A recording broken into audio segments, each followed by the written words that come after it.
तो फार्मिंग क्या होती है? फार्मिंग जो होती है वो जैसे भी आप कोई भी वेबसाइट का एड्रेस अगर डालते हैं तो अगर जो हैकर होता है वो क्या करता है, वो क्या करता है आपको कि जब जैसे ही आप वो वेबसाइट आप डालेंगे तो वो आपको वेबसाइट पर उस वेबसाइट पर ना ले जाकर किसी दूसरी वेबसाइट पर आपको ऑटोमेटिकली आप ट्रांसफर कर देगा। मतलब कि उसी से वो हैकर क्या करता है, जो भी आप वेबसाइट को एड्रेस बार पर डालेंगे तो एड्रेस बार पर आपको वही वेबसाइट दिखाई देगी, लेकिन जैसे ही आप उस वेबसाइट को, जैसे ही वो पेज ओपन होगा वो तुरंत जो है उसको रीडायरेक्ट मार देता है ऑटोमेटिकली। तो वो आपको उठा के कहाँ ले जाता है? दूसरे वेब पेज पर ले जाता है। और आप कितनी भी कोशिश करो, आप बार बार उसी पेज पर आप ट्रैक होते रहोगे। तो ये एक तरह का, इसको बोलते हैं फार्मिंग। ठीक है। और या तो क्या करेगा कि सेम उसी से मिलती जुलती वेबसाइट को आपके सामने लाके ओपन कर देगा। आपको पता ही नहीं लगेगा कि आपने उस वेबसाइट का जो यूआरएल है उसको चेक करते रहना है। अगर आपने ऐसा नहीं किया तो कभी कभी आप फॉल्स वेबसाइट पर जाके अपनी इंफॉर्मेशन को आप शेयर कर देंगे, और वो फिर क्या करेगा, जो हैकर होगा वो उसका मिसयूज करेगा। तो जब भी कभी आप इस तरह की वेबसाइट्स को आप यूज करें, जब भी कोई वेबसाइट आप यूज कर रहे हैं तो उसका यूआरएल जरूर चेक कर लें कि यूआरएल जो है वो दिया गया यूआरएल है कि नहीं, क्योंकि वो सारे पेजेस का जो यूआरएल होता है वो अलग अलग होता है। उसमें कोई डिफरेंशिएट जो है कर सकता है आसानी से, लेकिन आप पेज का जो पेज है उसको देखकर आप पता नहीं लगा सकते। अब जैसे आपने बैंक का वेबसाइट खोला है, यूनियन बैंक का, तो आप अगर यूनियन बैंक पे अगर आप बार बार उस वेबसाइट को ओपन करते हैं तो आपको सेम वैसा ही जो है वो वेबसाइट जो है, वैसी ही वेबसाइट जो है आपको सेम वैसी ही बनाकर हैकर आपके सामने प्रेजेंट कर देगा। उसी से मिलता जुलता यूआरएल भी होगा। ठीक है। तो जब भी कभी आप किसी भी इंपॉर्टेंट वेबसाइट को ओपन करें जहां पर आप अपनी इंफॉर्मेशन को शेयर कर रहे हैं, तो वहां पर आप वेबसाइट का जो एड्रेस है उसको अच्छे से चेक कर लें, जो यूआरएल है उसको अच्छे से चेक कर लें, जिससे क्या होगा कि आप फार्मिंग से बच जाएंगे। नहीं तो ठीक है, आप जो है अपनी इंपॉर्टेंट डिटेल्स जो है आप जाने अनजाने में आप शेयर कर देंगे, और शेयर करने से क्या होगा कि उससे आपको नुकसान हो सकता है, आपकी आइडेंटिटी जो है वो शेयर हो सकती है। क्लियर? तो इस तरह से आप जो है फार्मिंग से बच सकते हैं। नाउ कुकीज, कल हम बात कर रहे थे कुकी के बारे में। तो कुकी को मैंने बताया कि जैसे ही आप कोई भी पेज ओपन करते हैं, ठीक है, तो वो क्या करते हैं, कुकी की फॉर्म में वो ब्राउजर में अपलोड हो जाता है। तो जब भी आप कभी दूसरी बार अगर उस पेज पर विजिट करेंगे तो वो जो कुकी होगी वो उसको अपने आप ओपन कर देगी, यानी वो उस पेज का एड्रेस स्टोर कर लेगी। तो इससे कंपाइल जो हमारा जो प्रोसेसर है उसको वर्क नहीं करना पड़ेगा। ठीक है। वहीं से उठा के सीधा कुकीज से उठा के पेज आपके सामने अपलोड कर देगी। ऑफ कोर्स वो इंटरनेट की उसको जरूरत रहेगी, लेकिन वो क्या करेगा, वो जो है उसको ओपन नहीं कर पाएगा। मतलब कि वहां से वो लाके उसको डायरेक्ट ओपन कर देगा। तो ये कुकीज का काम होता है। ठीक। A cookie is also named as web cookie or a web browser cookie is a small piece of data sent from a website and stored in user's web browser. While user is browsing a website, sometime cookie disappear after user closes his browser, while others known as tracking cookies remain saved and load the next time user visits the same website. कभी कभी क्या होता है कि जैसे ही वो आप website को यूज करते हैं तो वो ऑटोमेटिकली कुकी में डाउनलोड हो जाता है। सॉरी, वो डाउनलोड हो जाता है, और जैसे ही आप वेबसाइट को क्लोज करते हैं वो ऑटोमेटिकली डिलीट हो जाता है। लेकिन कुछ कुकीज ऐसी होती हैं, ट्रैकिंग कुकीज, वो क्या करती हैं, एक कॉपी को एक टच उसी की एक कॉपी जो है अपने पास सेव कर लेती हैं। तो वो क्या होता है, जैसे ही आप कोई पेज खोलते हैं उसी वेबसाइट पर आप दोबारा विजिट करते हैं तो वो कुकी की हेल्प से उस पेज पर वापस आपको रीडायरेक्ट कर देता है। तो ये होती है cookie. These cookie help track user browsing sessions and load information faster. इसका काम क्या होता है कि ये जो ब्राउजिंग सेशन होती हैं उसको ट्रैक कर सकता है, पहली तो ये मुश्किल है कि आपका ब्राउजिंग जो है उसको ट्रैक नहीं होना चाहिए, कोई भी उसको देख नहीं सकता, लेकिन उसके लिए भी वो स्टोर इसलिए करता है क्योंकि वो ट्रैक करता जाता है, तो आसानी से आपको उस पेज पर पहुंचा देता है जब आप उसको दूसरी या तीसरी बार आप विजिट करते हैं उस वेबसाइट पर। और लोड इंफॉर्मेशन फास्टर क्यों कर देता है, क्योंकि उसको पहले से ही पता है कि आपको कहाँ जाना है, तो ऑटोमेटिकली जो है पेज वो आपके वेब ब्राउजर पर डाउनलोड हो जाएगा। But create some security and privacy concern as well. ये काम तो जल्दी करता है, यानी पेज को जल्दी डाउनलोड करेगा, लेकिन आपके साथ कुछ सिक्योरिटी कंसर्न्स भी आपके बन जाएंगे। मतलब आपका डेटा ट्रैक हो सकता है, आपका आईपी एड्रेस ट्रैक हो सकता है, आपका मेल एड्रेस ट्रैक हो सकता है, तो इस तरह से आपके सिक्योरिटी कंसर्न्स भी बन जाएंगे। तो इसको करने के लिए क्या करना पड़ेगा आपको, सेशन डेटा, पहले तो आना session data. When you visit your website on regular basis such as your email or online bank, you may not have to enter your username and password to get in. That's because the information will be pulled from tracking cookie. While these cookies encrypted the information they store, if somebody found out the encryption key and acquired your cookies, he could discover your password. While the odds of the happening are extremely small, the risk doesn't exist. ये cookies क्या होती हैं, आपकी ID और password को भी क्या कर लेती हैं, सेव कर लेती हैं। तो जब भी आप कभी वेबसाइट को यूज करें, उसकी कुकीज को जैसे ही आपने यूज कर लिया है, ब्राउजर की सेटिंग में जाके कुकीज को डिलीट कर दें, ठीक है, तो उसको ट्रैक नहीं करना चाहिए। और दूसरा है tracking information. When you visit certain website with advertisement, those ads creates cookies that store track your online patterns. ये आपके सारे के सारे ऑनलाइन पैटर्न्स को स्टोर कर लेते हैं, यानी जो भी काम आप कर रहे हैं वो सारा का सारा ट्रैक कर लेते हैं। You may have notice that if you go to the clothing store website, for example, you can see ad for store. When you click away to their website, these because tracking cookie have relate the information back to the advertiser who use it your target add.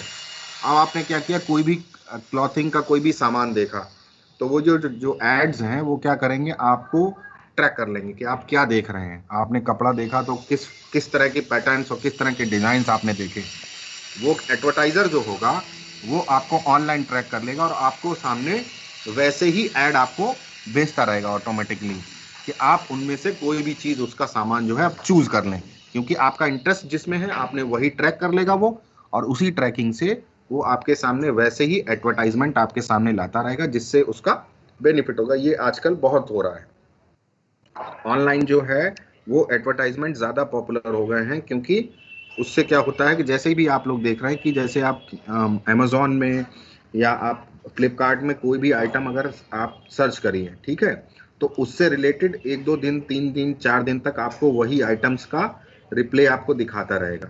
क्यों दिखाता रहेगा, क्योंकि वो आपकी जितनी भी accessing है, जो आप एक्सेस कर रहे हैं वहां पर, उसको सबको ट्रैक कर रहा है। आपके लाइक्स क्या हैं, आपके डिसलाइक्स क्या हैं, ठीक है, वो सब ट्रैक करता जा रहा है, और उसी ट्रैकिंग के हिसाब से आपको, लेकिन वो अलग चीज होती है, उसको जो अमेजोन और फ्लिपकार्ट जो यूज कर रहे हैं वो आर्टिफिशियल इंटेलिजेंस है, ठीक है, वो ऑटोमेटिकली आपके डेटा को सेव करते जा रहे हैं और उसी पर बेस्ड आपको इंफॉर्मेशन वो वापस रिटर्न करते जा रहे हैं।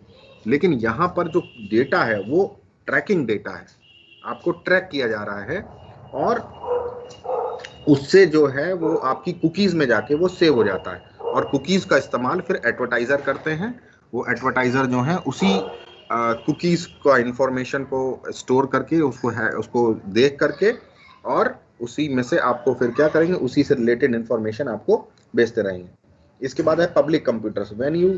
when the same general threat exists for traffic cookie saved on a public or shared computer as those saved your personal computer, the much larger amount of people who have accessed the computers make saving traffic cookies more risky. When you finish your public or shared computers, delete the cookies. आपको क्या करना है कि जब आप public computer से internet cafe पे जा रहे हैं, आप इंटरनेट कैफे पे आप कोई भी चीज़ को यूज़ कर रहे हैं, कोई भी वेब ब्राउज़र आपने खोला, आपने आईडी पासवर्ड डाला, आपने अपना ट्रांजैक्शन किया, बैंक का ट्रांजैक्शन किया, आपने अमेज़ॉन अपना जो है वो ओपन किया, अमेजोन में आपने आईडी पासवर्ड डाला, तो ये क्या करेगा, जो पब्लिक कंप्यूटर्स हैं ये सारी की सारी कुकीज़ को बना के रखते हैं, ऐसा सेटिंग उसमें कर दिया जाता है। और जो पर्सनल यूज़ के लिए अपने जो जो कैफ़े जो ओनर होता है वो इन कुकीज़ का बाद में फिर यूज़ कर सकता है। तो बेटर है कि आप जब भी पब्लिक कंप्यूटर्स पर जाएं, कैफ़े पर जाएं, वहाँ पर भी जो भी इंफॉर्मेशन आपने ब्राउज़र से यूज़ की हुई है उन सब को आप डिलीट कर दें, ठीक है, तभी आप सेफ रह सकते हैं। इसके बाद आते हैं सॉल्यूशंस ऑफ कंप्यूटर थ्रेट्स। इसके बाद दो तरह के प्रोटेक्शन होते हैं हमारे पास। पहला होता है एक्टिव प्रोटेक्शन और दूसरा होता है we are going to categorize the solution to these threats in two ways. दो तरह से इन थ्रेट्स को ख़त्म कर सकते हैं। जो हमारे थ्रेट्स आते हैं हमारे पास, जो हमने कल आपको बताए थे 11 तरह के थ्रेट्स हमारे पास लगातार कंप्यूटर हमारा बर्दाश्त करता है अगर वो ऑनलाइन आता है जैसे ही। तो उसमें होता है एक्टिव प्रोटेक्शन और एक होता है प्रिवेंटिव मेजर्स। पहले तो active protections, installing a properly using antivirus software and include internet security, which includes protection against threats such as viruses, spyware and PC intrusion, is vital for proper protection against the hacker, intruders and other wrongdoers. इसमें क्या है कि सबसे पहले हमको active protection में हमको antivirus software जो है उसको यूज़ करना है सबसे पहले, और जो कि हमारी इंटरनेट सिक्योरिटी को इम्प्रूव करता है और हमारे जो हैकर्स हैं, इंट्रूडर्स हैं और जो रॉन्ग डूअर्स हैं उनको ये दूर रखता है। प्रिवेंटिव मेजर्स में क्या है, इवन थ्रू सिक्योरिटी प्रोग्राम्स में actively detect and eliminate any threats of your PC encounters, you should always help to prevent these issues for ever arising. सबसे पहला है कि solutions to virus, adware and spyware. इसका सबसे पहला क्या है कि जो there are thousands of viruses, spyware and malware currently in the wild and more appear each week, so protecting your systems against infection by virus is essential part of the information security. हमारे पास daily लगभग हर हफ्ते कोई एक नया virus या spyware या malware generate हो जाता है, ठीक है, हर हफ्ते। और उसको प्रोटेक्ट करने के लिए हमको कुछ ज़रूरत होती है प्रोटेक्शन की, ठीक है। तो एक्टिव प्रोटेक्शन में क्या होता है, use antivirus and anti spyware software. हमें एंटीवायरस और एंटी स्पाईवेयर सॉफ्टवेयर का यूज करना है। Scan all your systems for evidence for the virus. हमको रोज अपने सिस्टम को स्कैन करना है। Disconnect any infected system immediately from your network. कोई भी ऐसा इन्फेक्टेड सिस्टम है उसको आपको नेटवर्क से तुरंत हटाना है। Restore infected system from clean backup. हमारा जो इन्फेक्टेड सिस्टम है उसको क्लीन बैकअप से क्लीन करते रहना है। Notify your antivirus vendors to ensure that signature database is up to date. आपको नोटिफिकेशन पर लगा देना है एंटीवायरस को, जिससे जो है आपका डेटा, जो एंटीवायरस का जो डेटाबेस है वो अप टू डेट रहे, ठीक है। सिग्नेचर डेटाबेस का मतलब जो आपका डिजिटल सिग्नेचर है, मतलब कि आप ही उसको एक्सेस कर पाएं और वो डेटाबेस आपका अपडेट रहे।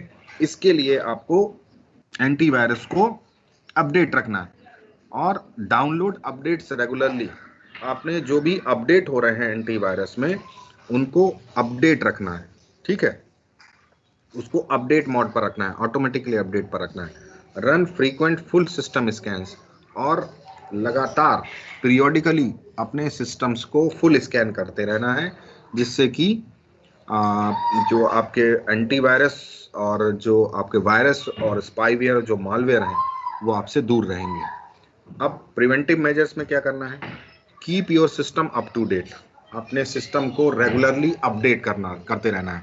जैसे मैंने ही कल सिस्टम को अपडेट किया है अपने, और आपको लाइसेंस विंडो का यूज़ करना है।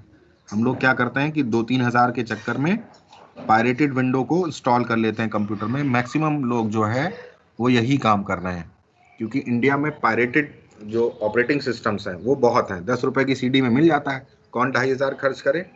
लेकिन जब आप ओरिजिनल सिस्टम सॉफ्टवेयर विंडो 10 का इंस्टॉल करेंगे तो वो लगातार आपको अपडेट भेजता रहेगा, जिससे आपके सिस्टम को जो आपकी डेटा है आपका जो आपने स्टोर किया हुआ है उसको करप्ट होने की जो पॉसिबिलिटी है वो बहुत कम हो जाती है।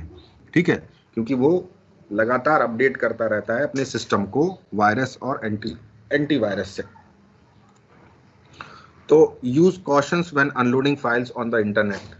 आपको सावधानी बरतनी है कि जो आप फाइल डाउनलोड कर रहे हैं इंटरनेट से तो वो सही जगह से आप इंटरनेट यूज कर रहे हैं। ठीक है, only downloaded files from reputed websites by looking for signs such as privacy statement, full contact information and SSL encryption or sensitive information typically indicated by the padlock in lower right corner of the web browser। केवल और केवल आपको reputed website से ही data को download करना पड़ता है या करना पड़ेगा। अगर आप ऐसा नहीं करते तो आप निश्चित है वायरस और स्पाईवेयर से आपको हार्म होना पड़ेगा। Be careful with email. Email पर आप जो भी मेल आती है और जो भी उस पर अटैचमेंट आता है उसको जो अनवांटेड मेल्स हैं उनको आपको ओपन ही नहीं करना है। ठीक है, don't download and open unsolicited email attachments. Email attachments है उनको कतई डाउनलोड नहीं करना है जिसको आप नहीं जानते हैं। Watch for fishing scams. Fishing scams में भी आपको देखते रहना है कि कोई भी ऐसा मेल ना आ जाए जो आपकी इंफॉर्मेशन को ट्रैक कर दे। Check for security alerts. Review your browser settings regularly. Disable running scripts and cookies. जो आपकी उनको डिसेबल करते रहना है, जो स्क्रिप्ट्स और कुकीज रन कर रही हैं उनको क्या करते रहना है, डिसेबल करते रहना है। Connect from the internet when you are away. Disconnect sorry. तो आपको जब आप कंप्यूटर से दूर बैठे हैं या आप जा रहे हैं तो परमानेंट कंप्यूटर्स को आपको ऑनलाइन नहीं रखना है, आपको वहां से ऑफलाइन हो जाना है और सिस्टम को डिस्कनेक्ट कर देना है। Disable cookies is possible. अगर पॉसिबल हो सके तो कुकीज को आप क्या कर देना है, डिसेबल कर देना है। जब भी आप कभी कोई भी किसी भी ऐप को मोबाइल पर डाउनलोड करते हैं तो आपसे पूछता है कि आप कुकीज को इनेबल करना चाहते हैं कि डिसेबल करना चाहते हैं, तो आप वहां पर हमेशा उसको डिसेबल करते रहे। कुकीज को डिसेबल करने से आपकी इंफॉर्मेशन ट्रैक नहीं होगी, तो इसलिए कुकीज को आपको डिसेबल करते रहना है। Clear? Next is solution to spam और एवर्ड्स ड्रॉपिंग। अब एवर्ड्स ड्रॉपिंग क्या होती है? ये आपके सारे प्रिवेंटिव मेजर्स हैं जो कि आपको बचाते रहेंगे वायरस और एंटीवायरस से, सॉरी वायरसेस से, स्पाईवेयर से और मालवेयर से। अब स्पैम और एवर्ड्स ड्रॉपिंग। स्पैम मैंने बताया था कि बहुत सारे बल्क में मेल्स आ जाते हैं आपके पास, तो वो होती है स्पैम। तो spam has become the bane of the internet and still there are no real solution on inside। Spam जो है वो एक इंटरनेट का बेन है, मतलब एक बुराई है। ठीक है, और इसका कोई सोल्यूशन नहीं है अभी तक। Spam is usually defined as unsolicited email and resembles the flyers from store that clog your newspaper each morning, but it's much more than that। Protecting yourself against spam involves the following safeguards। ये जो है आपको bulk में mails जो आते रहते हैं इसको प्रोटेक्ट करने के लिए आपको क्या करना है, एंटी स्पैम सॉफ्टवेयर का यूज करना है। और उसके बाद जो हमारा डिजिटल सर्टिफिकेट है, डिजिटल सिग्नेचर्स हैं, उनको आपको एक्टिवेट करना है। Digital certificate specially formatted digital information issued to a website and are used to verify identity for the message sender. जो सेंडर का जो मैसेज है उसको वेरीफाई करने के लिए डिजिटल सर्टिफिकेट्स का होना बहुत जरूरी है। ठीक है, और digital signatures are the way authenticated identity of creators or producers of digital information. A digital signature is just like handwritten signature and can have the same legal authority in the certain situations such as buying or selling online or signing legal contracts। हम जो क्या कहते हैं जो contract papers होते हैं या जैसे भी आप कोई भी सर्टिफिकेट अगर निकालते हैं ऑनलाइन, ठीक है, तो वो ऑनलाइन सर्टिफिकेट जो है वो डिजिटल सिग्नेचर होते हैं उसमें, और डिजिटल सिग्नेचर से ही वो वेरीफाई होता है कि वो सर्टिफिकेट ओरिजिनल है या डुप्लीकेट है। तो जितने भी अब ऑनलाइन सर्टिफिकेट मार रहे हैं उनमें डिजिटल सिग्नेचर्स होते हैं, सभी में एक तरह का कोड होता है जो उस पेपर पर पड़ा हुआ होता है, जिससे आप ये पता कर सकते हैं ये डिजिटल सिग्नेचर्ड है। और इसके बाद keep your email address private, आपने अपने ईमेल एड्रेस को प्राइवेट रखना है, जिससे आप स्पैम और एवर ड्रॉपिंग से बच सकते हैं। इसके बाद नेक्स्ट है कि सॉल्यूशंस फॉर पीसी इंट्रूजन्स, यानी पीसी इंट्रूजन से आप कैसे बचेंगे। तो it is a combination of identification, authentication and authorization control access to a system. This combination is very usefully, especially in the network security. Various techniques used for network security are, इसमें क्या करता है, ये एक combination है identification का, authentication का और ऑथराइजेशन का। ये तीनों का एक कॉम्बिनेशन है जिसकी हेल्प से हम लोग पीसी इंट्रूजन से बच सकते हैं। एक्टिव प्रोटेक्शन क्या है कि आपको authorization, asking the user a legal login ID performs authorization. जो लॉगिन आईडी है आपका लीगल, वो उसको ऑथराइज करता है, ठीक है। If the user is able to provide a legal login ID, he or she considered as a authorized user. अगर वो अपनी लॉगिन आईडी कंफर्म बता देता है, इसीलिए जब भी कभी आप वेबसाइट पर जाते हैं तो आपसे आपकी लॉगिन आईडी पूछा जाता है। और जब आप लॉगिन आईडी आपकी कोई भी अकाउंट आपको बनाना हो, कोई किसी भी वेबसाइट पर आपको जाना, आपको यूज करना उस वेबसाइट को, तो वो क्या करती है, वेबसाइट जो है आपकी लॉगिन आईडी आपको मांगती है आपसे। और आप अगर लॉगिन आईडी वो करेक्ट दे देते हैं तो आप फिर उसमें रजिस्टर्ड हो जाते हैं और फिर आप उसको एक्सेस कर सकते हैं। Authentication is also termed as a password protection. Authentication जो होता है वो पासवर्ड होता है। Firewall, a system designed to prevent unauthorized access or to private network is called firewall. Firewall जो सिस्टम जो है इस तरह से डिजाइंड होता है कि वो जो अनऑथराइज्ड एक्सेस हो रहा है उससे वो बच सकता है। Firewall is a mechanism to prevent unauthorized internet users from accessing private networks connected to the internet, especially intranets. Internet से जो इंटरनेट जुड़े होते हैं, इंट्रानेट, INTRANET, इंटरनेट होता है लोकल इंटरनेट। जैसे हमारे यहाँ भी विद्यावती निगम मेमोरियल पब्लिक स्कूल में भी लोकल इंटरनेट है, जहाँ पर हम लोग आपस में जो सिस्टम्स हैं वो आपस में कनेक्टेड हैं एक नेटवर्क के थ्रू, और वो नेटवर्क आपस में एक दूसरे को मैसेज करके इंटरनेट के थ्रू, मतलब नेट के थ्रू बात कर सकते हैं। मतलब वो आउटसाइड इंटरनेट नहीं है, वो लोकल इंटरनेट है, और लोकल इंटरनेट को ही हम इंट्रानेट बोलते हैं। तो इंट्रानेट जो है वो जो कनेक्टेड होते हैं नेटवर्क से, तो वो क्या करते हैं, वो प्रॉब्लम क्रिएट करते हैं, क्योंकि इंटरनेट जो है, लोकल इंटरनेट जो है वो इंटरनेट कहलाता है। और वही इंटरनेट जो है वो जब फायरवॉल हमारा मैकेनिज्म होगा वो उससे अनऑथराइज एक्सेस से बचाता है, क्योंकि वो भी कनेक्टेड है, इंटरनेट भी कनेक्टेड है और इंटरनेट के यूजर्स हैं वो भी कनेक्टेड है। तो लोकल इंटरनेट जो है उसको आप, उससे आप कैसे बचेंगे, तो वहां पर आप क्या करेंगे, वहां पर आप फायरवॉल का यूज करेंगे। तो जो फायरवॉल होगी वो आपकी जो इंट्रानेट होगा और इंटरनेट होगा दोनों के बीच में फायरवॉल लगा होगा, ठीक है। तो वहां पर क्या होगा कि जो इंटरनेट से जो भी इंफॉर्मेशन इंट्रानेट में आएगी वो क्या होगी, उसको प्रोटेक्ट करेगी अनऑथराइज एक्सेस से, ठीक है। तो बाहर का कोई व्यक्ति आपके लोकल इंटरनेट पर नहीं घुस सकता, ठीक है। तो वहां पर हमको फायरवॉल लगाना पड़ेगा। तो प्रिवेंटिव मेजर्स, अब आपको क्या करना है, इसके लिए आपको सबसे पहले क्या करना है, एक्टिव प्रोटेक्शन में आपको टेक कंप्यूटर ऑफलाइन, आपको कंप्यूटर्स को ऑफलाइन होना है। Backup all the files on the hard drive, अपनी फाइल्स जो आपने प्रिपेयर की हुई हैं उनका सबका बैकअप ले लेना है, या उसको पेन ड्राइव में स्टोर कर लेना है, या आपकी कोई जिप ड्राइव आपने लगा रखी है उस पर सेव कर लेना है। फ्लैश ड्राइव्स आती हैं उनमें डेटा स्टोर कर लेना है, या अपनी हार्ड डिस्क पर भी जाके डेटा को स्टोर कर लेना है।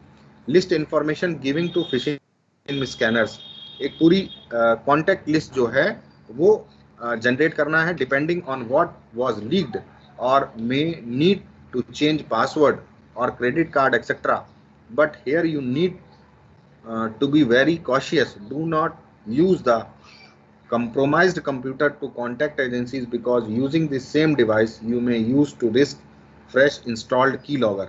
यहाँ पर क्या होता है, आपको keylogger इंस्टॉल कर लेना है which can record the new password as well. ऐसे do not use the compromised computer to contact agencies because using the same device may open user risk to a freshly installed keylogger. जो जैसे आप कोई computers अपनी किसी दूसरे व्यक्ति को दे देते हैं यूज करने के लिए, वो क्या करता है, इसमें की लॉगर इंस्टॉल कर देता है जो कि आपके पासवर्ड को ट्रैक कर सकता है, ठीक है, which can record the new password as well, और जो न्यू पासवर्ड आपने बनाया उसको भी ये रिकॉर्ड कर लेगा, तो इससे बच के रहना है. Run antivirus software, antivirus software को लगातार रन कराते रहना है. और contact credit agencies to report any possibility of identity theft. ऐसी कोई भी आइडेंटिटी थेफ्ट जो है आपकी होती है अगर, तो आपको रिपोर्ट करना है. Reach out the credit bureaus that operate manage the credit cards as it will sound the alarm to potential creditors. इसके बाद आपका लास्ट टॉपिक है इसमें सॉफ्टवेयर फायरवॉल और हार्डवेयर फायरवॉल. फायरवॉल जो होता है वो दो तरह का होता है, एक सॉफ्टवेयर फायरवॉल होता है, एक हार्डवेयर फायरवॉल होता है. A software firewall is a special type of computer software running on a computer. एक सॉफ्टवेयर फायरवॉल जो होता है ये कंप्यूटर्स पर, जो नॉर्मल कंप्यूटर्स है उस पर रन करता है, ठीक है. It protects your computers from the outside attempt to control or gain access and depending on your choice of software firewall it could also provide protection against the most common Trojan programs as email worms.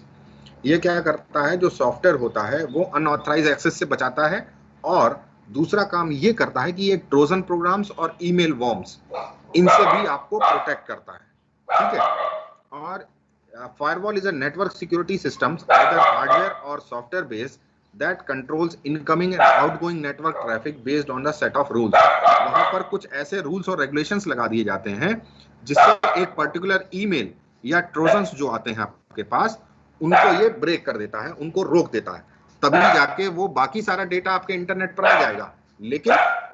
लेकिन जो आपका जो data जो Trojan data है उसको ये detect कर लेता है, और जो आपके ईमेल वॉर्म्स होते हैं उनको भी ये डिटेक्ट कर लेता है और उनको रोक देगा, और बाकी फायरवॉल से वो सारा चीज डेटा जो है आपके कंप्यूटर पर आ जाएगा. और फायरवॉल आपने सॉफ्टवेयर फायरवॉल लगा रखा है. हार्डवेयर फायरवॉल होता है, it is a physical piece of equipment design to perform firewall duties. ये एक फिजिकल कंपोनेंट होता है, एक छोटी सी डिवाइस होती है जो कि अपनी फायरवॉल की ड्यूटीज परफॉर्म करती है. ए हार्डवेयर फायरवॉल में एक्चुअली बी अनदर कंप्यूटर और a dedicated piece of equipment which serve as a firewall. एक कंप्यूटर होता है एक तरह का जो कि एक फायरवॉल का काम करता है. Hardware firewall can be effective with little or no configuration as and they can protect every machine on local network. ये क्या करते हैं, उसी से सारे सिस्टम्स कनेक्टेड होते हैं और वो सभी के सभी नेटवर्क में जितने भी कंप्यूटर्स लगे हुए हैं उन सबको ये प्रोटेक्ट करता है, ठीक. Firewall keep out malevolent hackers and people who intended to do the damage and take over the people's servers. जो लोग ऐसा काम करते हैं, जो सर्वर्स को हैक करते हैं, आपके लोगों के जो कंप्यूटर्स हैं उनको हैक करते हैं, उनको डैमेज करते हैं, ऐसी चीज़ों से हमारा फायरवॉल जो है, जो हार्डवेयर फायरवॉल है वो हमको बचाता है. Firewall really serve no other purpose. Firewall का कोई दूसरा पर्पस नहीं होता. Firewall seek to limit the access to the server computer and let in only the people who need to be there. और केवल उन्हीं को ही अपने नेटवर्क में रखता है जिनको उनकी जरूरत है, रेस्ट को वो उठा के ऑटोमेटिकली बाहर कर देता है. Firewall really serves no other purpose. Firewall seek to limit the access to the server or computer and let in only the people who need to be there. यानी जिनको इनकी जरूरत है केवल वही लोग वहां पर रह सकते हैं, नेटवर्क में कनेक्टेड रहेंगे, और बाकी को उठा के फायरवॉल क्या करेगा, उनको बाहर कर देगा, ठीक. और ये सारी क्या है, सिस्टम कॉन्फ़िगरेशन होते हैं. सिस्टम कॉन्फ़िगरेशन के हिसाब से ही वो सिस्टम्स में जो भी नेटवर्क में कंप्यूटर्स हैं उनको ही ये कंप्यूटर नेटवर्क में रखेगा और बाकी को सबको निकाल के बाहर कर देगा। ठीक है, आप ज्यादा देर इंटरनेट से बाहर रहेंगे तो वो क्या करेगा, आपका सिस्टम ऑफलाइन हो गए आप, ठीक है, नेटवर्क में आप हैं और आपने कोई भी बहुत देर तक काम नहीं किया तो ऑटोमेटिकली सिस्टम जो है आपको नेटवर्क से बाहर कर देगा। ठीक है, तो इससे भी फायरवॉल जो है हमको हमारी मदद करता है। तो ये तो आपका हो गया chapter online access and computer security. ठीक, तो आपका टाइम भी ओवर हो चुका है और अब हम जो आपने बताया था चैप्टर कौन सा था, किस चैप्टर की बात की थी हम लोगों ने कल, जो आपने नहीं पढ़ा है अभी? Society law and ethics. हाँ, society law and ethics. Society law and ethics के बारे में हम कल जो है इस पर बात करेंगे, या जब भी पीरियड होगा हमारा उस पर हम चर्चा करेंगे। और be ready for your chapter. ठीक है, और जितना भी मैंने पढ़ा दिया है इसका हम एक रिवीजन भी लेंगे, तो रिवीजन में सारे बच्चे मौजूद रहेंगे। ठीक है, so till then, bye bye everyone. Thank you sir.